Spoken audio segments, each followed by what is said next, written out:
ప్రాణాయామం ద్వారా చేసే క్రమంలో దీన్ని సాధించగలుగుతామంటామండి. ఈ తామర ఆకు ఖచ్చితంగా మీద నీటి బొట్టులో ఉండగలగడం. ఖచ్చితంగా అదేంటంటే మనసుని అబ్జర్వ్ చేసే పరిస్థితికి తీసుకెళ్తుంది. అంటే మనసు పరిగెట్టేదానికి ఒక కళ్ళెం వేస్తుంది ఈ ఊపిరి అనేది. సో ఈ మనసు ఏముంటుందంటే నాకు చూసిందల్లా కావాలి, కావాలనుకున్నల్లా సొంతమైపోవాలి, ఇంతే దానికి తెలిసింది. అవును అవును. ఈ ఊపిరి ఏం చేస్తుందంటే దాని లోపలికి వెళ్తున్నప్పుడు ఏ లక్ష్యంతో వెళ్తున్నాము అంటే దాన్ని అబ్జర్వ్ చేసి నువ్వు ఇలా కాదు, నువ్వు ఇలా ఉండాలని పగ్గాలు పడుతుంది అది. అవును. సో ఇది అప్పుడు ఏమవుతుందంటే మనసు గుర్రంలాగా సంకెళ్ళు వేసిందాలా ఈ ఊపిరి ఉచ్ఛ్వాస నిశ్వాసాలు కరెక్ట్గా అలా ఉండి గుర్రం అనే లైఫ్ పరిగెట్టడం, మనసుని కంట్రోల్ చేసుకోవడం అనేది అలవాటు అవుతుంది. ఒక్కొక్కసారి ఇది కూడా పట్టొదులుతుందండి. ఒక్కొక్కసారి మరి ఇది ఇలా కూడా ఉండిపోకూడదు, ఎందుకంటే ఏది ఎక్కువ ఉన్నా కష్టమే.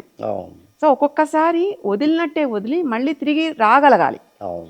ఎలా అయితే ఆవుల సంత పొద్దున్న మేతకు వెళ్ళి సాయంత్రం అయ్యేటప్పటికల్లా కాపటి వాడు లేకపోయినా తిరిగి వెతుక్కుంటూ ఇల్లుని మర్చిపోకుండా ఎలా వస్తాయో మనసు కూడా దానంతట ఆధీనంలో పరుచుకుని తిరిగి మళ్ళీ వెనక్కి వచ్చేయాలి.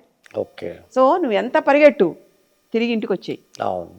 అందుకని ఈ విచక్షణ జ్ఞానం ఏం చేస్తుందంటే పరిగెట్టనీదండి, అబ్జర్వ్ చేస్తుంది. వస్తారు, ఎక్కడికి వెళ్తారు, ఎక్కడికైనా ఎక్కడి నుంచైనా ఇటే రావాలి, ఇక్కడికే రావాలి, ఇక్కడి నుంచి ఇంక లోపలికి వెళ్ళాలి. సో అందుకని it will be like A main door.